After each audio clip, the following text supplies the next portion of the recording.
आज हम करने जा रहे हैं हमारा जो टॉपिक है that is national income where it comes from and where it goes. ये जो मैंने आपको टेक्स्ट बुक रिकमेंड की है उसका चैप्टर नंबर 3 है। बहुत बेसिक कॉन्सेप्ट्स हैं जो आप प्रिंसिपल्स ऑफ माइक्रो और प्रिंसिपल्स ऑफ मैक्रो में पढ़ चुके हैं। बस उनको हम मैक्रो इकोनॉमिक लेवल पर स्टडी करने जा रहे हैं। अच्छा, बेसिकली इस चैप्टर में हमारे पास 4 क्वेश्चंस हैं कि हमारी जीडीपी की सोर्सेस के बारे में और उसके यूजेस के बारे में। अच्छा, मैं शुरू में ही कह दूं, आज मैंने पावर पॉइंट प्रेजेंटेशन बना ली है, तो ये मैं आप लोगों के साथ शेयर कर दूंगी, क्योंकि कल भी ये जो हमारी इकरा बच्चा है वो कह रही थी कि अगर स्लाइड्स मिल जाएं, तो मैंने कहा अगर आप लोगों को इस तरह से तसल्ली होती है तो ऐसे ही सही, वरना तो जो भी यहाँ पर लिखा हुआ है वो सारा आपकी बुक का ही है। तो अगर आप बुक से ही पढ़ेंगे तो ज़्यादा अच्छा पढ़ सकते हैं। बाकी आपकी तसल्ली के लिए मैंने स्लाइड्स भी बना ली हैं, तो ये भी मैं इंशाल्लाह आपको दे दूंगी। अच्छा, तो 4 क्वेश्चन है बेसिकली। फर्स्ट क्वेश्चन हमारे पास है कि हमारी जो फर्म्स हैं वो इकोनॉमी में कितना प्रोड्यूस करती हैं।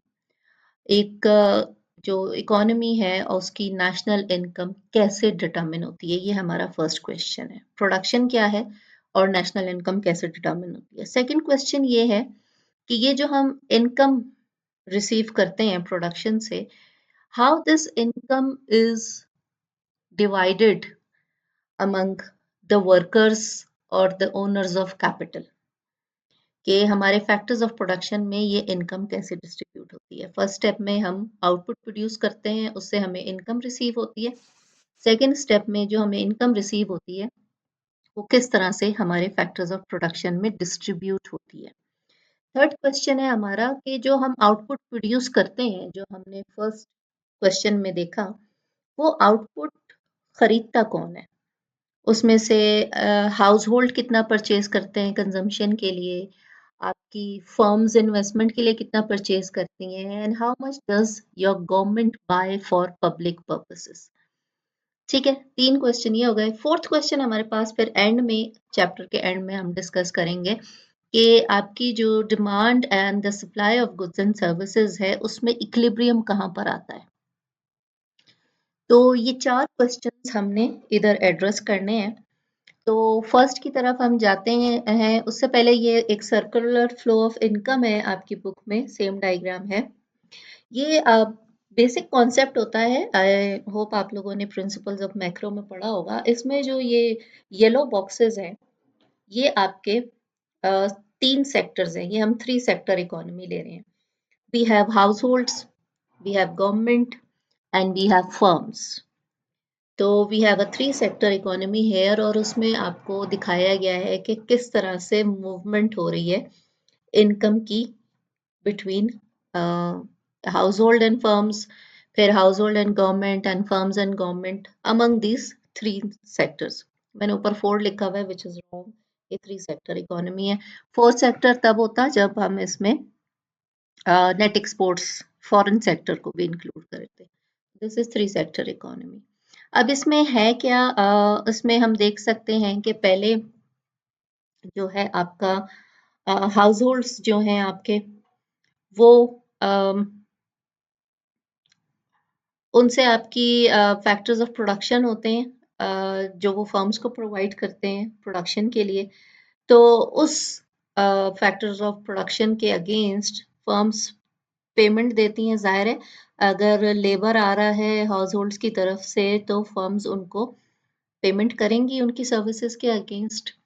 तो वो फैक्टर पेमेंट्स होंगी, और वो जो फैक्टर पेमेंट्स होंगी वो हाउस होल्ड की इनकम बनेगी, और उस इनकम से हाउस होल्ड अपनी कंजम्पशन प्लान करते हैं और फर्म्स ने जो आउटपुट प्रोड्यूस किया होता है उसको खरीदते हैं। अब वो जो कंजम्पशन कर रहे हैं और जो वो गुड्स एंड सर्विसेज को परचेज कर रहे हैं, वो एक फर्म का रेवेन्यू बन जाता है।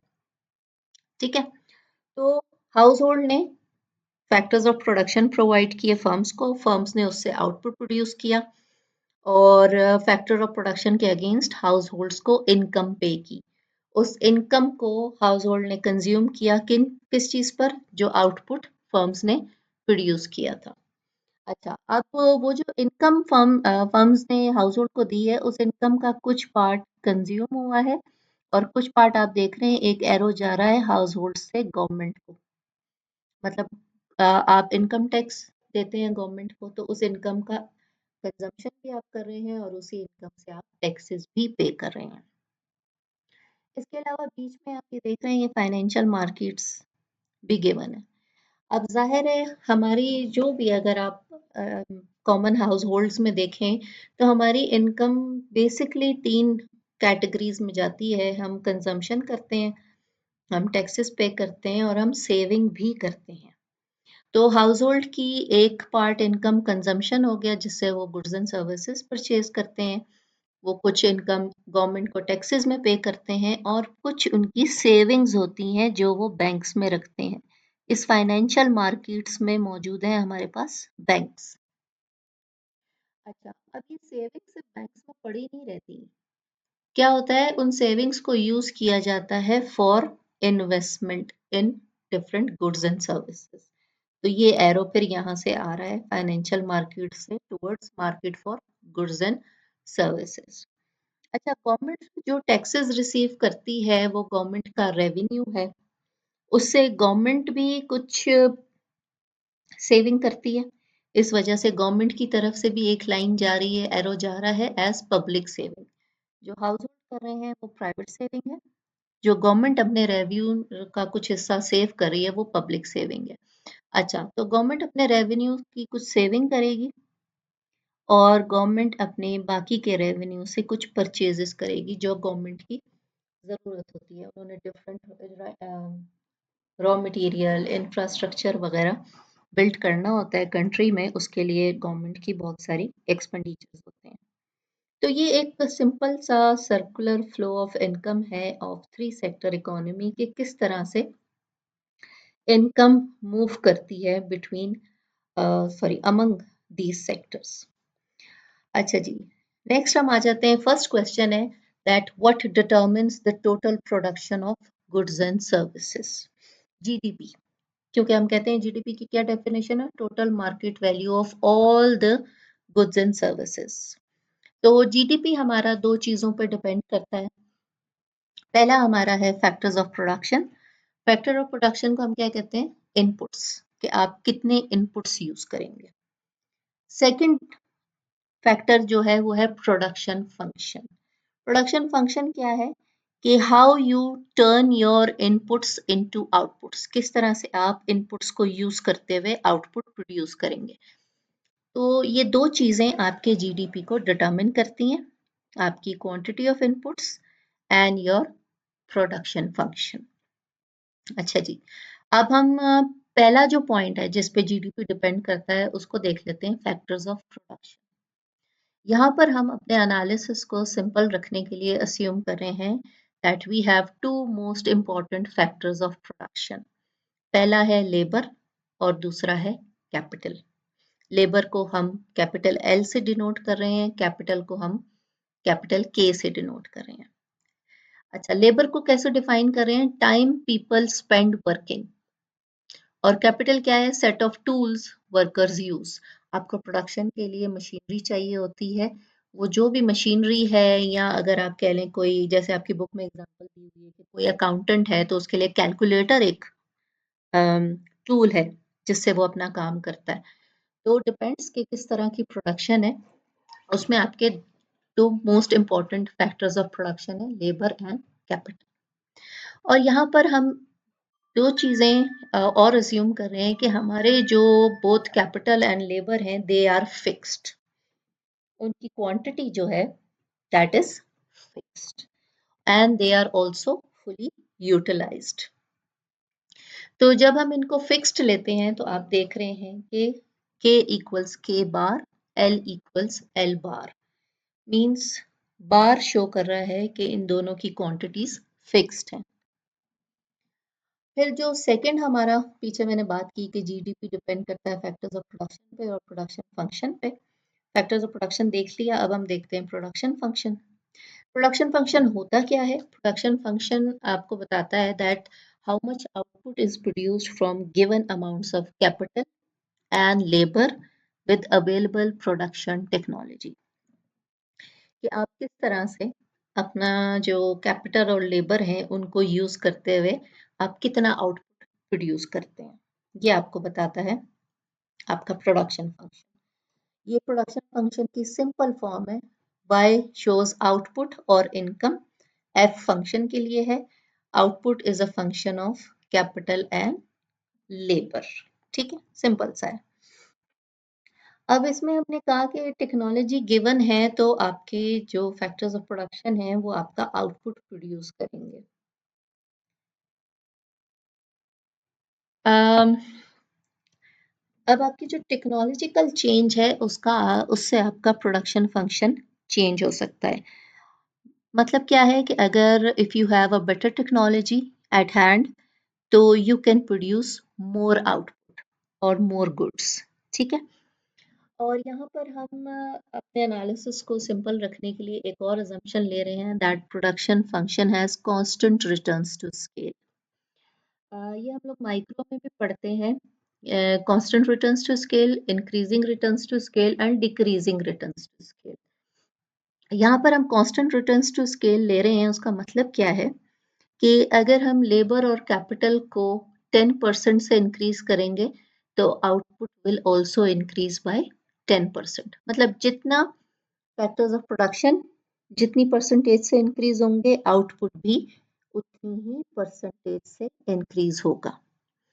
और यहाँ पे जो मैंने लास्ट में इक्वेशन लिखी हुई है ये सिंपली ये शो कर रही है कि अगर आप इनपुट्स को कैपिटल लेबर को एक कांस्टेंट अमाउंट से मल्टीप्लाई करें विच इज z, तो आपका आउटपुट भी सेम अमाउंट से ही मल्टीप्लाई होगा। मीन्स ये 10% से इंक्रीज हों दोनों तो आउटपुट भी 10% से ही इंक्रीज होगा। अच्छा जी, नेक्स्ट हम आ जाते हैं supply of goods and services पे। पीछे हमने जो देखा हमने ये देखा है कि हमारा जीडीपी दो चीज़ों पर डिपेंड करता है, factors of production and production function. उन दोनों को हमने देख लिया कि वो क्या होते हैं। अब हमने देखना है कि फर्म्स गुड्स एंड सर्विसेज को किस तरह से सप्लाई करती हैं, कितना सप्लाई करेंगी वो किस चीज़ पे डिपेंड करता है। तो यहाँ पे आप देख रहे हैं कि factors of production plus production function determine करते हैं कि आपकी फर्म्स कितनी क्वांटिटी में गुड्स एंड सर्विसेज को सप्लाई करेंगी।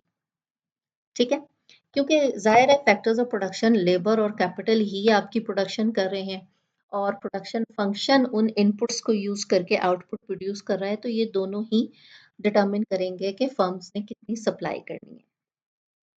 अच्छा, हम पहले अज्यूम कर चुके हैं कि लेबर फिक्स है, कैपिटल भी फिक्स है और टेक्नोलॉजी भी फिक्स है।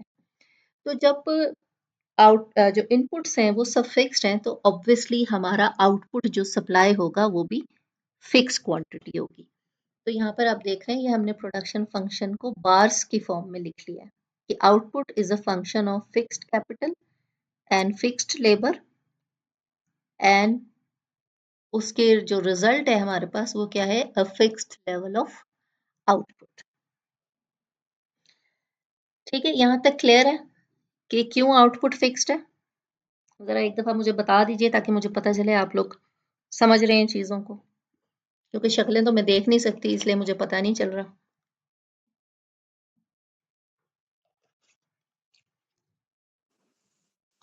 यस मैम, समझ आ रहा है। Okay, thank you.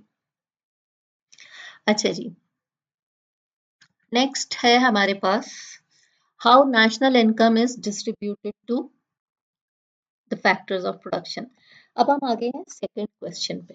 पहला क्वेश्चन था कि आउटपुट कैसे डिटरमिन होता है, वो हमने स्टैब्लिश कर लिया कि वो फैक्टर्स ऑफ प्रोडक्शन और प्रोडक्शन फंक्शन से डिटरमिन होता है। अब सेकंड क्वेश्चन है कि जो हमने आउटपुट और उसकी रिटर्न में इनकम प्रोड्यूस की है वो इनकम डिवाइड कैसे होगी फैक्टर्स ऑफ प्रोडक्शन में। अच्छा जी, total output obviously equals total income. हमने कहा factors of production and production function determine output hence also determine national income. अब हमने देखना है कि how this national income is divided among factors of production based on two theories कह लें या टू आइडियाज कह लें। अब वो टू थेरीज क्या हैं? पहला है क्लासिकल थेरी है जो 18th सेंचुरी का थ्योरी है, वो क्या कहती है that prices adjust to balance supply and demand. यहाँ पर हम उसे फैक्टर ऑफ प्रोडक्शन की मार्केट में अप्लाई कर रहे हैं। मतलब प्राइसेस कैसे एडजस्ट करती हैं, बैलेंस करती हैं सप्लाई एंड डिमांड को। ऑब्वियसली अगर आपकी डिमांड ज़्यादा है तो प्राइसेस इंक्रीज होना शुरू हो जाती हैं, अगर आपकी डिमांड कम है तो प्राइसेस डिक्रीज होना शुरू हो जाती हैं। सप्लाई का क्या है, सप्लाई एक्सेस में है तो प्राइसेस डिक्रीज हो जाएंगी, सप्लाई कम है तो आपकी प्राइसेस इंक्रीज हो जाएंगी। तो जो सप्लाई और डिमांड है वो प्राइसेस के थ्रू बैलेंस होते रहते हैं। एक ये आइडिया है। सेकेंड आइडिया है new classical theory of distribution. ये 19th सेंचुरी की थ्योरी है जो कहती है कि demand for each factor of production depends on the marginal productivity of that factor. कि फैक्टर ऑफ प्रोडक्शन को तब तक डिमांड किया जाएगा जब तक उसकी जो मार्जिनल प्रोडक्टिविटी है वो मतलब उस पर डिपेंड करती है कि उसकी मार्जिनल प्रोडक्टिविटी क्या है। अब मार्जिनल का लफ्ज़ आपने पहले भी सुना होगा, हम माइक्रो इकोनॉमिक्स में पढ़ते हैं मार्जिनल यूटिलिटी का कॉन्सेप्ट। मार्जिनल यूटिलिटी क्या होती है कि एक एक्स्ट्रा यूनिट कंज्यूम करने से आपकी यूटिलिटी में कितना एडिशन होता है। तो यहाँ पे मार्जिनल प्रोडक्टिविटी का क्या मतलब होगा कि एक additional unit of factor use करने से आपका आउटपुट कितना प्रोड्यूस होता है। तो इसमें पहला हमारे पास आ जाता है फैक्टर प्राइसेस। फैक्टर प्राइसेस क्या है, बेसिकली आप हर फैक्टर ऑफ प्रोडक्शन को क्या पे करते हैं वो फैक्टर प्राइसेस है। जैसे कि हमारे दो इनपुट्स हैं, लेबर एंड कैपिटल। तो लेबर को वेजेस पे की जाती हैं और जिनके पास कैपिटल होता है उनको रेंट दिया जाता है कि आप रेंट पर उनसे मशीनरी ले रहे हैं तो उनको फिर रेंट पे करते हैं। अच्छा, regardless of factor prices, quantity of factor supplied to the market is same as they are fixed। ठीक है, अब जो भी फैक्टर प्राइसेस हो जाए, हमने शुरू में ही अस्यूम कर लिया है कि आपकी लेबर और कैपिटल फिक्स्ड है, तो जाहिर है उनकी सप्लाई भी मार्केट में फिक्स ही रहेगी। तो वो डायग्राम से हम शो कर सकते हैं कि इक्विलिब्रियम फैक्टर प्राइस और क्वांटिटी कहाँ पर आएगी। वर्टिकल एक्सिस पे फैक्टर प्राइसेस हैं, हॉरिजॉन्टल पे हमारे पास क्वांटिटी ऑफ फैक्टर है। अब आप देख रहे हैं जो फैक्टर सप्लाई कर्व है वो एक वर्टिकल लाइन है which is showing that the quantity or the supply of factors is constant, fixed। हाँ, डिमांड आपकी डाउनवर्ड स्लोपिंग है which is showing कि जैसे जैसे अगर प्राइस हाई है तो फैक्टर की डिमांड कम है, प्राइस लो है तो फैक्टर की डिमांड ज़्यादा है। और ये एक इक्विलिब्रियम लेवल शो किया हुआ है जहाँ पे ये फैक्टर सप्लाई कर्व को इंटरसेक्ट करता है। इस इंटरसेक्शन के लेवल पे आपकी इक्विलिब्रियम फैक्टर प्राइस और equilibrium quantity of factors determine होती है। डिसीजंस फेसिंग अ कंपेटिटिव फर्म। अच्छा, कंपेटिटिव फर्म्स जो है आपने कॉम्पिटिशन्स पढ़े होंगे या पढ़ने होंगे, इंटरमीडिएट माइक्रो नहीं पढ़ लिए होंगे, बल्कि इंटरमीडिएट मैक्रो में हम। तो जो परफेक्ट कंपटीशन होता है उसकी कुछ प्रॉपर्टीज होती हैं, और अगर हमारी कंपिटिटिव फर्म है तो उसकी प्रॉपर्टी है कि वो फर्म मार्केट के मुकाबले में एक स्मॉल फर्म है, क्योंकि हम कहते हैं परफेक्ट कंपटीशन में बहुत सारी फर्म्स होती हैं और उधर प्राइस गिवन होती है। कोई भी फर्म अपनी मर्जी से प्राइस सेट नहीं कर सकती।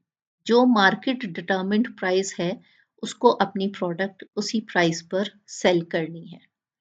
तो फर्स्ट पॉइंट मैंने लिखा हुआ है, a firm is small relative to market, it has little influence on market price, it produces a good and sells at market price, cannot charge higher or lower price।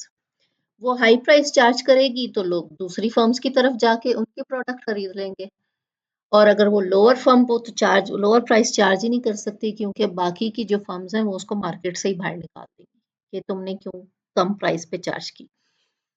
Similarly जो firm है वो wages of the workers को भी influence नहीं कर सकती, क्योंकि वो परफेक्ट कंपटीशन में है। जो मार्केट में वेज चल रही होगी उसने वर्कर्स को वही देनी है, ना वो उन्हें उस वेज से कम दे सकती है, ना वो उन्हें मार्केट वेज से ज़्यादा पे कर सकती है।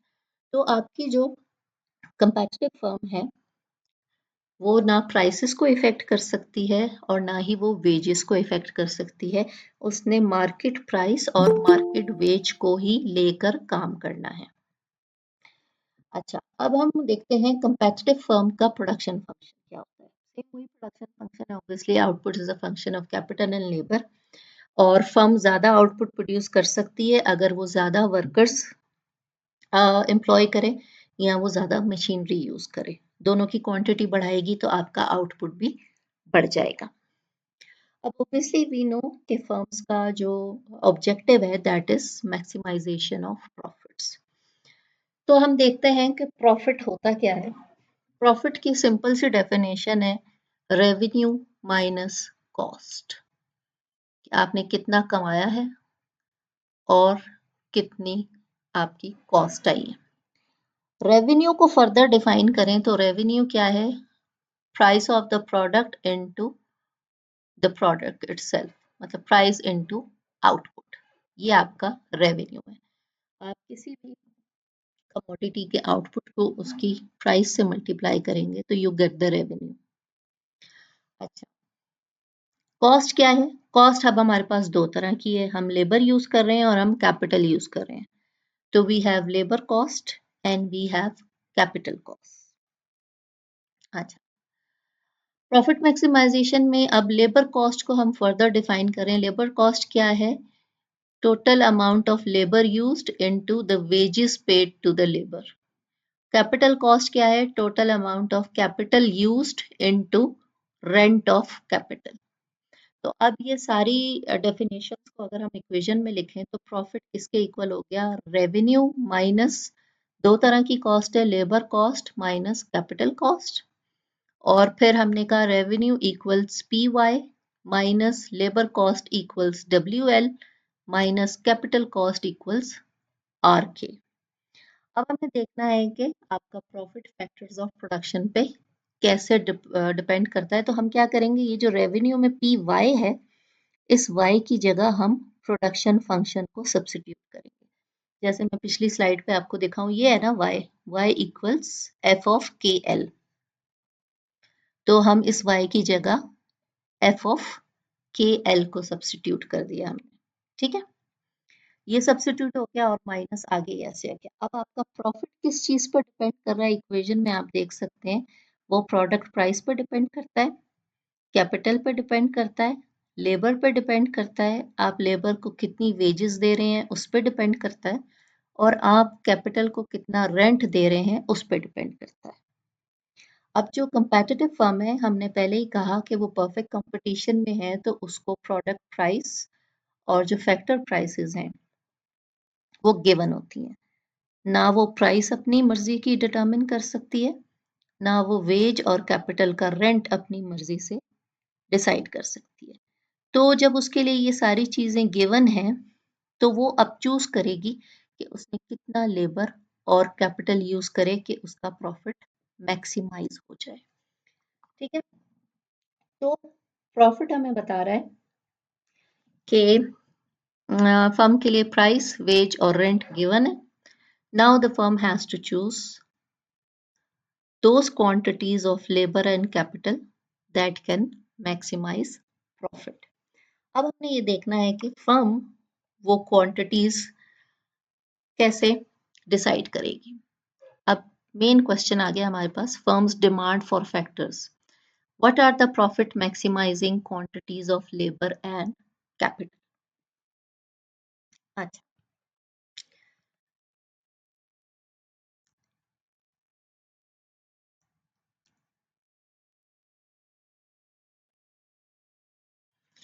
अच्छा जी, अब लेबर और कैपिटल की प्रॉफिट मैक्सिमाइजिंग क्वांटिटीज डिसाइड करने के लिए हमें एक कॉन्सेप्ट देखना पड़ेगा, which is the marginal product of labour and the marginal product of capital. अच्छा, पहले हम देख रहे हैं मार्जिनल प्रोडक्ट ऑफ लेबर, जो डिटरमिन करेगी आपकी लेबर डिमांड को। अच्छा, अब ये मार्जिनल प्रोडक्ट ऑफ लेबर मैं आपको डिटेल में बता रही हूँ। Same to same concept apply होगा मार्जिनल प्रोडक्ट ऑफ कैपिटल पर। तो वो फिर मैं आपको जस्ट सुपरफिशली बताऊंगी, आप उसको खुद ही समझ लेना। सेम कॉन्सेप्ट है, बस जहां जहां लेबर यूज हो रहा है वहां वहां समझें कैपिटल का लफ्ज यूज हो रहा है। अच्छा, अब मार्जिनल प्रोडक्ट ऑफ लेबर क्या है? Marginal product of labour is the extra amount of output the firm gets from one extra unit of labor holding the amount of capital fixed। Means कि आप कितना एक्स्ट्रा आउटपुट प्रोड्यूस कर सकते हैं labour का एक एक्स्ट्रा यूनिट यूज करते हुए। हम टोटल लेबर की बात नहीं कर रहे, हम जो लेबर है उसका एक एक्स्ट्रा यूनिट, उसकी प्रोडक्टिविटी देख रहे हैं, टोटल लेबर की नहीं, एक एडिशनल यूनिट ऑफ लेबर की प्रोडक्टिविटी देखना चाह रहे हैं कि अगर हम एक एडिशनल यूनिट ऑफ लेबर लगाएंगे तो उससे कितना एडिशनल आउटपुट हमें मिलेगा। और हमने क्या किया है, we have held the amount of capital fixed. तो ये जो इक्वेशन आप देख रहे हैं कि मार्जिनल प्रोडक्ट ऑफ कैपिटल क्या है, ये बेसिकली डिफरेंस है बिटवीन टू क्वांटिटीज। वो क्या है कि output produced with K and L plus one unit of labour, additional unit of labour, and output produced with K and L units of labour. ठीक है, के लेबर की additional unit को higher करने से कितना आउटपुट प्रोड्यूस होगा, minus जो हम लेबर और कैपिटल यूज कर रहे हैं उससे जो आउटपुट प्रोड्यूस हो रहा है, उन दोनों का डिफरेंस। तो ये आपको बता देगा कि एक एडिशनल लेबर लगाने से कितना आउटपुट प्रोड्यूस किया जा सकता है। अच्छा, जैसे हर मार्जिनल क्वांटिटी पे कॉन्सेप्ट अप्लाई होता है diminishing marginal product of labour.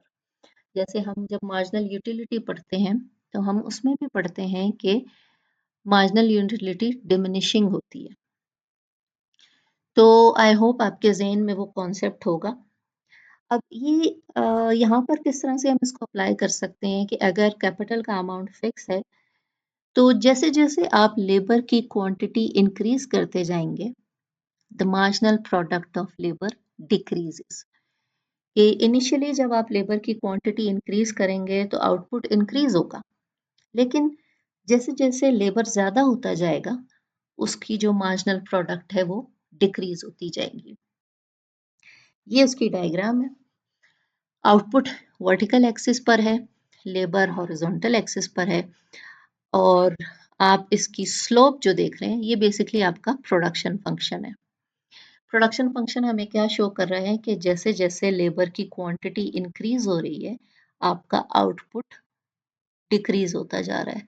Means हर एडिशनल लेबर आपके आउटपुट में कम से कम कंट्रीब्यूशन कर रहा है। हर एडिशनल यूनिट ऑफ लेबर का contribution to output is decreasing.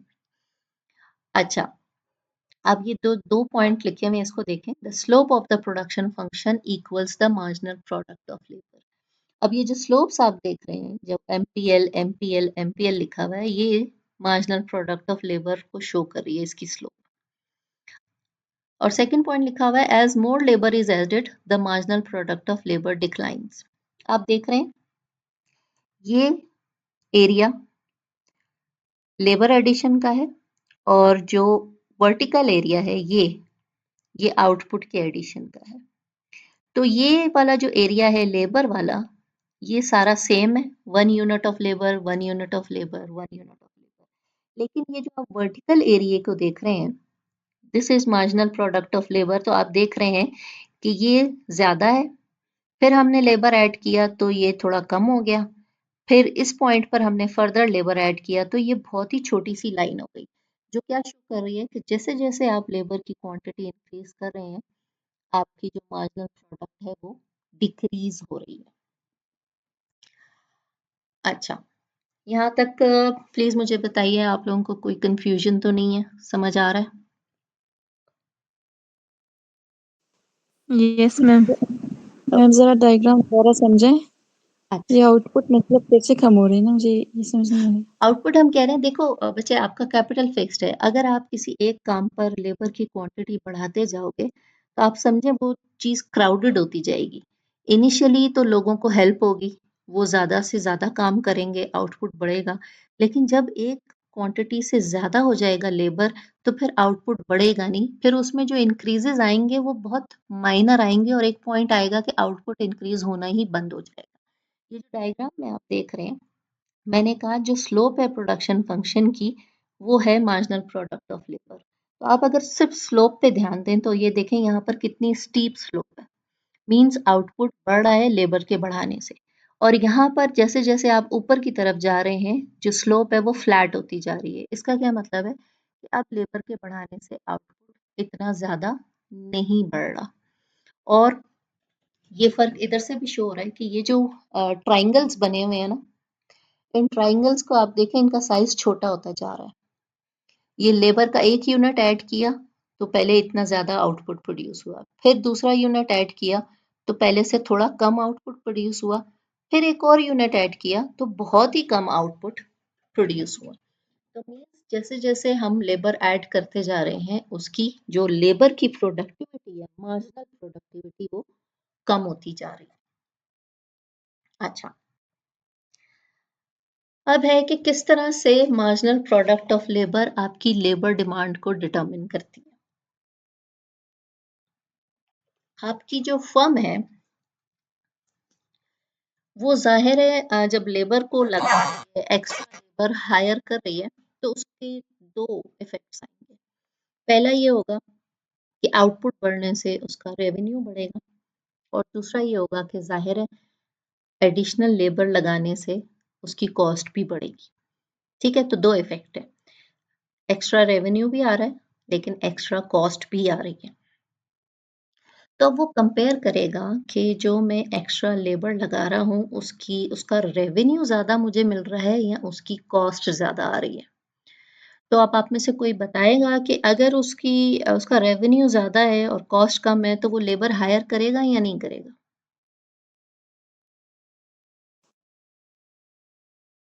No ma'am, नहीं करेगा वो। अगर रेवेन्यू ज़्यादा है और कॉस्ट कम है तो लेबर हायर नहीं करेगा। रेवेन्यू ज़्यादा है ना, कॉस्ट कम आ रही है, फिर तो करना चाहिए, नहीं यस मैम, करेगा। करेगा। रेवेन्यू ज्यादा है तो करेगा। लेकिन अगर रेवेन्यू कम है और कॉस्ट ज़्यादा है, तब वो हायर नहीं करेगा। वो बोलेगा यार इसकी नहीं करेगा। प्रोडक्टिविटी कम है, मुझे कम रेवेन्यू मिल रहा है, मैं हायर नहीं करता। लेकिन जब उसकी प्रोडक्टिविटी ज़्यादा है, उसको रेवेन्यू ज़्यादा मिल रहा है, तो वो हायर करेगा। अच्छा, अब रेवेन्यू और कॉस्ट देख लेते हैं कि एक्स्ट्रा यूनिट का रेवेन्यू कितना होता है और एक्स्ट्रा यूनिट की कॉस्ट कितनी होती है। तो यहाँ पर जो एक्स्ट्रा रेवेन्यू है वो किसके इक्वल होगा? वो होगा product price into marginal product of labour. Extra cost of one unit of labour, बच्चे माइक म्यूट कर लीजिए। अच्छा, एक्स्ट्रा कॉस्ट क्या होगी? That would be W which are wages. अब प्रॉफिट किसके इक्वल है कि रेवेन्यू में कितना चेंज आया और कॉस्ट में कितना चेंज आया। पहले हम क्या कर रहे थे कि प्रॉफिट था रेवेन्यू माइनस कॉस्ट। अब है माइक, देख लें किसका म्यूट नहीं है, आवाज आ रही है आप लोगों की। तो अब प्रॉफिट है कि आपका एक्स्ट्रा यूनिट लगाने से रेवेन्यू कितना चेंज हुआ और आपकी कॉस्ट कितनी चेंज हुई। तो हमने कहा कि हमारा जो एक्स्ट्रा रेवेन्यू है, एक्स्ट्रा रेवेन्यू, वो है P into marginal product of labour, और कॉस्ट क्या है? Minus W।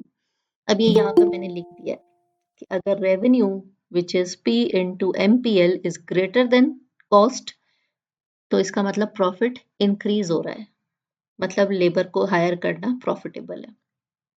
अगर रेवेन्यू कम है कॉस्ट से, तो प्रॉफिट डिक्रीज हो रहा है। So the firm will hire labour until the next unit would know longer be profitable. तो वो क्या सिचुएशन होगी जहाँ पे एक्स्ट्रा लेबर का रेवेन्यू उसकी कॉस्ट के इक्वल हो जाएगा। तो यहाँ तक जो है वो फर्म लेबर को हायर करती रहेगी जब तक उसका रेवेन्यू उसकी कॉस्ट के इक्वल नहीं हो जाता। इसको हम फर्दर लास्ट लाइन में भी लिख सकते हैं। वो क्या है, हम P को दूसरी तरफ ले गए हैं तो वो क्या हो गया? W ओवर P, और यहाँ पर रह गया मार्जिनल प्रोडक्ट ऑफ लेबर। तो अल्टीमेटली हमारे पास ये कंडीशन बनती है कि firm will hire labor or firm will demand labor till the point where marginal product of labor equals the real wage paid to the labor. अच्छा, अब real और nominal veg का क्या फर्क है? रियल वेज आपकी इन्फ्लेशन एडजस्टेड है कि उसमें से हमने इन्फ्लेशन का फैक्टर निकाल लिया है तो उसको रियल टर्म्स में क्या मिल रहा है। ठीक है, तो फर्म उस वक्त तक लेबर को हायर करेगी जब तक ये कंडीशन अचीव नहीं हो जाती। अगर marginal product of labour greater है रियल वेज से तो लेबर को मजीद हायर किया जाएगा जब तक कि ये दोनों बराबर नहीं हो जाते। सिमिलरली अगर ये लेस है रियल वेज से तो लेबर्स को निकालना शुरू कर देंगे तब तक जब तक ये कंडीशन अचीव नहीं हो जाती। अब इसको अगर हम डायग्राम में ले जाएं तो ये जो आपका मार्जिनल प्रोडक्ट ऑफ लेबर का कर्व है ये आपका लेबर डिमांड का भी कर्व है which is downward sloping and it is showing कि आपकी जो फर्म की डिमांड है फॉर लेबर वो इनवर्सली रिलेटेड है टू इट्स रियल वेज। कैसे? ऑब्वियसली जब वेजेस ज्यादा होंगी तो फर्म्स कम लेबर को डिमांड करेंगी, जब वेजेस कम होंगी तो उनको फायदा है, उनकी कॉस्ट कम होगी तो वो ज्यादा लेबर डिमांड करेंगी। इक्विलिब्रियम ये सेंटर पॉइंट पर आ रहा है जहां पर वो कंडीशन फुलफिल हो रही है कि W the real veg W over P equals marginal product of labour.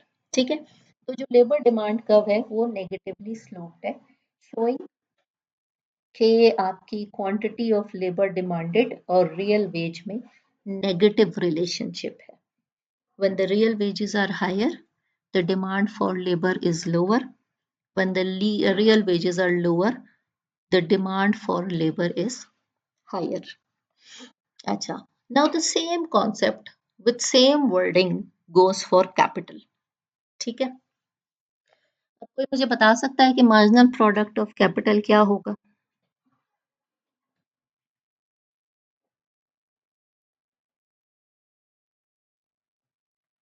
What is marginal product of capital? Addition of one extra unit of output. उधर हम बात कर रहे थे कि हम कितना एक्स्ट्रा आउटपुट प्रोड्यूस कर सकते हैं from one extra unit of labour. यहाँ पर हम क्या कह रहे हैं कि हम कितना एक्स्ट्रा आउटपुट प्रोड्यूस कर सकते हैं from one extra unit of capital. वहां पे हमने कैपिटल को फिक्स रखा था, यहाँ पर हम अमाउंट ऑफ लेबर को फिक्स रखेंगे। सेम इक्वेशन है k प्लस वन और k। तो मार्जिनल प्रोडक्ट ऑफ कैपिटल क्या है? Difference in output between output produced with K and L units and K plus 1 and L units कि अगर आप एक एडिशनल यूनिट ऑफ कैपिटल लगाओगे तो कितना आउटपुट एक्स्ट्रा प्रोड्यूस होता है आपका। फिर सेम वही कॉन्सेप्ट है diminishing marginal product of capital कि keeping the amount of labour fixed. जैसे जैसे आप कैपिटल इंक्रीज करते हो the marginal product of capital decreases. फिर marginal product of capital to capital demand जैसे वहां पे डिटरमिन की थी कि हम देखेंगे कि एक एक्स्ट्रा यूनिट ऑफ कैपिटल लगाने से रेवेन्यू कितना आ रहा है और कॉस्ट कितनी आ रही है। तो एडिशनल या एक्स्ट्रा रेवेन्यू है अब P इंटू एम पी के हो गया। पहले क्या था? P into M P L, अब हो गया P इंटू एम पी के। अच्छा, कैपिटल की ये देखो मैंने यहाँ पे लेबर लिखा है लेकिन यहाँ पर कैपिटल आएगा। Extra cost of hiring one more unit of capital क्या है? R which is the rental price of capital. तो प्रॉफिट क्या हो जाएगा? Change in revenue minus change in cost which is P into M P K minus R। अब जब तक आपका रेवेन्यू कॉस्ट से ग्रेटर है प्रॉफिट इंक्रीज होगा, रेवेन्यू अगर कॉस्ट से कम हो जाएगा तो मींस प्रॉफिट डिक्रीज होगा। अब फर्म कब तक कैपिटल को ऐड करती रहेगी? जब तक उसका रेवेन्यू उसकी कॉस्ट के इक्वल नहीं हो जाता। और अगर हम इसको भी रियल टर्म्स में लिखें तो P आपका दूसरे साइड पे चला जाएगा डिवीजन फॉर्म में। तो इक्विलिब्रियम जहां पर firm 1 more unit of capital को मजीद हायर नहीं करेगी, वो है जहाँ पे marginal product of capital equals real rental price of capital. वहां पे क्या था? Real wage of labour. यहाँ पे है real rental price of capital, जिसको हम मेजर कर रहे हैं in units of good rather than rupees. तो सेम है, ये इसका कंक्लूजन है कि profit maximising firm follows simple rule. क्या है? The firm demands each factor of production until that factor's marginal product equals its real factor price. Marginal product of labor equals real wages and marginal product of capital equals real rental price. ठीक है, तो ये हमने firm की demand establish कर ली कि वो इस रूल को फॉलो करती है कि इनकी मार्जिनल प्रोडक्ट जो है that should equal there real factor price. अच्छा जी, अब हमारा नेक्स्ट है, आज का हमारा लास्ट टॉपिक है कि हमने देख लिया कि आउटपुट जो डिटरमिन होता है वो डिटरमिन होता है from factors of production and production function.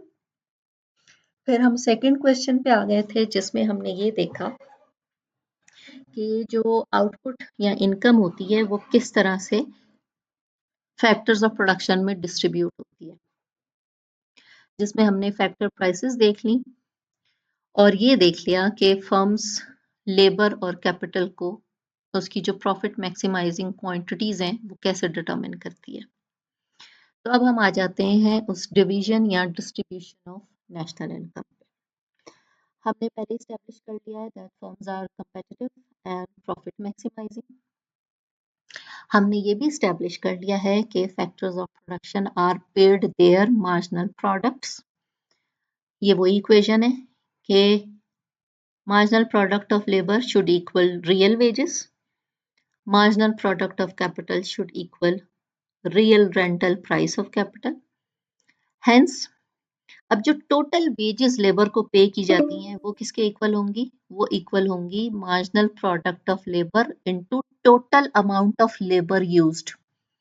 इसी तरह से total real return paid to capital owners is marginal product of capital into total capital used।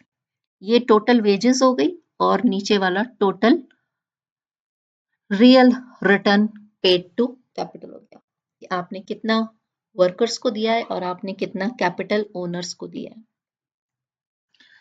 अच्छा जी, the income that remains after firms have paid the factors of production is economic profit. ये equation से ज्यादा बेहतर समझ आएगा। हम क्या कह रहे हैं, इकोनॉमिक प्रॉफिट किसके इक्वल है? जब आप टोटल इनकम या आउटपुट में से माइनस कर देते हैं जो टोटल आपने लेबर को पे किया और जो टोटल आपने कैपिटल को पे किया। देखिए, आप बेसिकली देख रहे हैं कि नेशनल इनकम कैसे डिवाइड होती है बिटवीन फैक्टर्स ऑफ प्रोडक्शन। ठीक है, तो आप टोटल इनकम में से जो जो उनको पे किया है उसको माइनस कर रहे हैं। अब आपकी इनकम समझें 100 थी, 100 रुपीज, सिंपल सी एग्जांपल। 100 में से 40 आपने लेबर को दे दिया, 40 आपने कैपिटल को दे दिया, पीछे कितना बचा? 20। वो आपका इकोनॉमिक प्रॉफिट है। ठीक है, अब इस इक्वेशन को थोड़ा सा हम अरेंज करके इनकम के लिए भी लिख सकते हैं। किस तरह से? y इसी साइड पर रह जाएगा, हम total amount paid to labour and total amount paid to capital owners को इक्वालिटी के दूसरी तरफ ले जाएंगे तो हमारे पास ये इक्वेशन आ जाती है कि आपकी टोटल इनकम किसके इक्वल है? जितना आपने लेबर को पे किया, जितना आपने कैपिटल को पे किया, प्लस द इकोनॉमिक प्रॉफिट। जो मैंने आपको कहा है ना, ये 40, ये भी 40 और ये 20, total would be 100. So total income is divided among the return to labor, return to capital and economic profit. Simple. तो हमने क्या किया? हमने सिंपली पहले निकाल लिया कि टोटल लेबर को कितनी वेजेस पे की जाती हैं, this amount MPL into L. Total real return paid to capital owners क्या है? MPK इंटू के। और फिर हमने कहा कि अगर हम इन क्वांटिटीज को इनकम में से माइनस कर दें तो we are left with the economic profit, के सबको देने के बाद, कॉस्ट पे करने के बाद जो बचा है वो हमारा इकोनॉमिक प्रॉफिट है। अच्छा, ये चीज स्टैब्लिश होने के बाद कि इकोनॉमिक प्रॉफिट क्या होता है, हमारे पास एक है कि economic profit, how large is economic profit. अब इसमें एक चीज ये है कि हम एक थ्योरम पढ़ते हैं, आइलर्स थ्योरम। अगर आपके प्रोडक्शन फंक्शन की property constant returns to scale है, जो कि हमने पहले अज्यूम कर लिया था, तो आपका इकोनॉमिक प्रॉफिट जीरो होता है। क्यों? क्योंकि जब हम कांस्टेंट रिटर्न्स टू स्केल की बात कर रहे हैं तो हम कहते हैं कि इक्वल परसेंटेज से अगर आप लेबर और कैपिटल को इंक्रीज करो तो आउटपुट भी इक्वल परसेंटेज से ही इंक्रीज होता है। तो we have nothing left after factors are paid. Euler theorem क्या कहता है सिंपली कि अगर production function has constant returns to scale तो फिर आपका y equals total amount paid to labour and total amount paid to capital. इसमें फिर इकोनॉमिक प्रॉफिट नहीं होगा। If each factor of production is paid its marginal product, then the sum of factor payments equals total output। ठीक है, आप हर factor of production को उसके marginal product के इक्वल पे कर रहे हैं, तो फिर आपके पास उन दोनों का जो सम आएगा वो आपके टोटल आउटपुट के इक्वल होगा। यहाँ पे हमने कुछ भी नहीं किया, सिंपली y की बजाय हमने प्रोडक्शन फंक्शन लिख लिया, because y equals F of के एंड एल। तो ये जो लास्ट की बोर्ड लाइन मैंने लिखी हुई है, दिस इज इम्पोर्टेंट। अगर तीन चीजें हों तो उसका मतलब है कि economic profit would be zero. क्या क्या होगा? कांस्टेंट रिटर्न्स टू स्केल हो, प्रॉफिट मैक्सिमाइजेशन का ऑब्जेक्टिव हो, और परफेक्ट कंपटीशन हो। This means that economic profit would be zero. अच्छा, अब ये जो इकोनॉमिक प्रॉफिट है ये डिफरेंट है फ्रॉम द वर्ड प्रॉफिट जो हम आम जुबान में इस्तेमाल करते हैं। इसको हम क्लियर इससे कर सकते हैं, एक दूसरी टर्मिनोलॉजी आपकी बुक में है which is called accounting profit. Accounting profit क्या है, सिंपली पहले उसकी इक्वेशन देख लें। अकाउंटिंग प्रॉफिट है economic profit plus total amount paid to capital. ऊपर क्या लिखा हुआ है? Most firms own rather than rent the capital they use because firm owners and capital owners are the same people. Economic profit and the return to capital are often lumped together.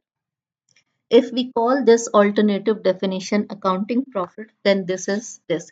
हम क्या करते हैं, हम पहले जो बात कर रहे थे ना उसमें हम ये कह रहे थे कि लेबर को अलग पे किया जाता है, कैपिटल किसी और से लेते हैं तो उसका रेंट अलग पे किया जाता है। लेकिन ये लोग क्या कह रहे हैं कि चलें लेबर को तो हम पे करते हैं, लेकिन जो अक्सर फर्म्स अपना कैपिटल यूज करती हैं वो उसको रेंट नहीं करती, वो अक्सर उनका अपना कैपिटल होता है। तो अगर हम ये बात लेके चलें कि फर्म्स अपना कैपिटल खुद ही रखती हैं, उनको उसका रेंट लेने की रेंट पे करने की ज़रूरत नहीं है, तो फिर ये जो बाकी का हमारे पास रह जाता है, जो हमारे पास ऑल्टरनेटिव डेफिनेशन आती है, उसको अकाउंटिंग प्रॉफिट कहते हैं। और accounting profit equals economic profit plus total amount paid to the capital owners या कैपिटल। अच्छा, नेक्स्ट आपकी बुक में एक चीज़ है जो आप लोगों ने पढ़नी है। नेक्स्ट क्लास में इंशाल्लाह हम थर्ड क्वेश्चन को आंसर करेंगे। एक दफ़ा मैं आपके साथ स्क्रीन ज़रा शेयर करूं दूसरी।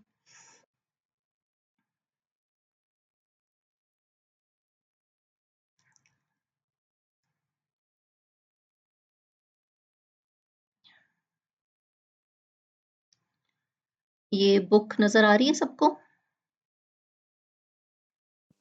Yes ma'am. ठीक है। अच्छा, अब इसमें ये जो सारा डिवीजन ऑफ नेशनल इनकम हमने जो पढ़ा है, यहाँ पर ये जो लास्ट में हमने किया ना अकाउंटिंग प्रॉफिट, ये सारा यहाँ पे दिया हुआ है। Profit as normally used is different from economic profit. We have been assuming that there are three types of agents. ये वो सारी वही बात है कि अक्सर फर्म्स के पास अपना कैपिटल होता है, वो उसको रेंट आउट नहीं करती, रेंट पे नहीं लेती। अच्छा, दिखाना मैंने क्या था आपको, ये जो है ना द कर्ब डगलस प्रोडक्शन फंक्शन, ये आप लोगों ने पढ़ना है और ये आज ही पढ़ लेना है आप लोगों ने। और ये मैं फिर नेक्स्ट क्लास में आप लोगों से पूछूंगी, ये समझ लें आपका विकर्ण तक का होमवर्क है। आप इसको पढ़ेंगे और ये आप लोग मुझे बताएंगे कि ये क्या है। कॉब डगलस प्रोडक्शन फंक्शन कभी देखा है आप लोगों ने?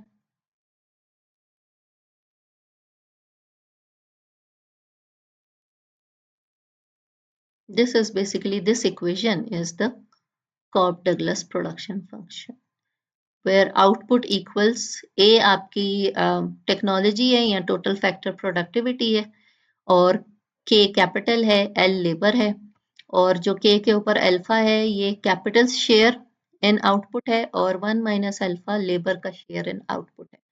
तो ये आप लोगों ने इसको पढ़ना है।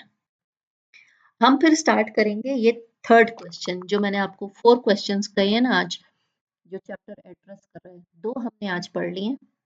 पहला था कि आउटपुट कैसे डिटरमिन होता है, दूसरा था कि national income factors of production में कैसे डिवाइड होती है। अब तीसरा हमने पढ़ना है कि what determines the demand for goods and services, के consumption demand, investment demand, government purchases और नेट एक्सपोर्ट्स। और दूसरा क्वेश्चन, फोर्थ क्वेश्चन भी हम करेंगे नेक्स्ट क्लास में कि सप्लाई और डिमांड में इक्विलिब्रियम कैसे आता है। अच्छा जी, so this was today's lecture.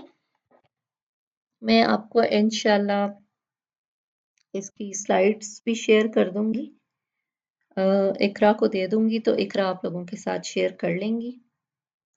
अच्छा, और साथ में मैंने एक चीज़ ये की है कि मैंने ऑडियो रिकॉर्ड की है, वॉइस रिकॉर्डिंग की है अपने फ़ोन पे। तो 3 रिकॉर्डिंग्स हैं, वो भी मैं इकरा को भेज दूंगी। आप ये कर लीजिएगा, अगर आपने रिवाइज करना है अपना लेक्चर तो स्लाइड्स देखते जाइएगा और साथ साथ उन रिकॉर्डिंग्स को सुनते जाइएगा। ठीक है, और किसी का कोई क्वेश्चन है? नहीं तो फिर हम क्लास को ख़त्म करें। No question ma'am. No question, ठीक है। चलें फिर, अब ये देखें, जो मैंने आपको होमवर्क दिया है ये अमानत है जिसको आपने पूरा करना है। आपने कॉब डगलस प्रोडक्शन फंक्शन को एक दफ़ा पढ़ के देखना है, और प्लस मैं स्लाइड्स दे दूंगी, रिकॉर्डिंग आ जाएगी आप लोगों को, तो आप लोगों ने वो भी करना है। ठीक है जी, ओके, अल्लाह हाफ़िज़। अल्लाह हाफिज़ मैम।